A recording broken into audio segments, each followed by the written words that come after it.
Comenzamos.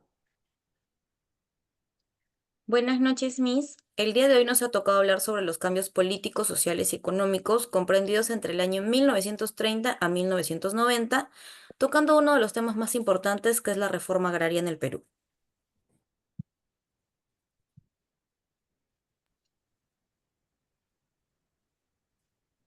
En el periodo comprometido entre 1930 y 1990, en el Perú estuvo marcado por importantes transformaciones y continuidades en los ámbitos políticos, económicos y sociales.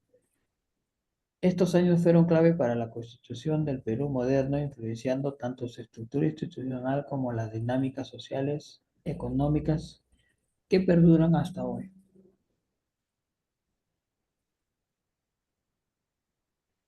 La reforma agraria fue promulgada el 9 de junio de 1969 por el general Juan Velasco Alvarado. Fue la culminación de un conjunto de cambios radicales que marcaron el final de la era oligárquica en el Perú. ¿Cuál era el objetivo de la reforma agraria? Los objetivos de la reforma agraria apuntan a poder reemplazar las clases sociales de los latifundistas o los dueños por una clase de medianos o pequeños agricultores, los cuales serán dueños de su propia porción de tierra para poder trabajarlas.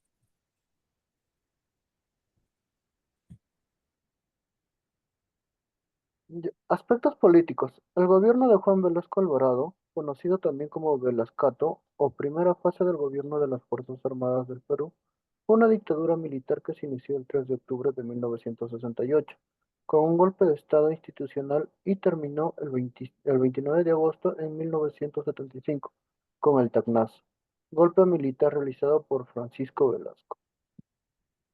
Como resultado, no solo se repartieron 7 millones de hectáreas de tierra, sino que además liberó una fuerza social que había estado dormida durante la colonia española y la República Criolla. Los complejos agroindustriales de la costa fueron los primeros en ser alcanzados por la reforma. A continuación, el aspecto económico. La reforma agraria implementada entre el año 1969 y el año 1980 tuvo significado la expropiación de 10,5 millones de hectáreas, equivalentes al 56% de la superficie agrícola, según un informe del IEP. En ese periodo, las haciendas se convirtieron en aproximadamente 1.200 empresas asociativas o cooperativas. ¿Cómo afectó la reforma agraria en la economía peruana?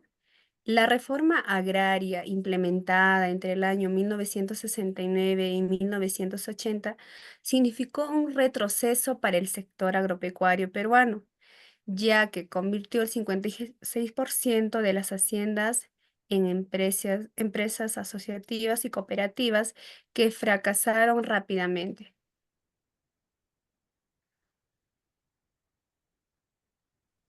Aspecto social. En efecto, con la reforma agraria las comunidades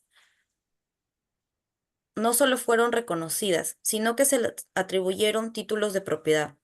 El gobierno de la época tomó una decisión. El título de propiedad se estableció a nombre de la persona moral que es la comunidad y los campesinos acceden al usufructo de las tierras. La reforma agraria distribuyó la tierra y reconoció parcialmente la difícil condición de los campesinos sin tierra.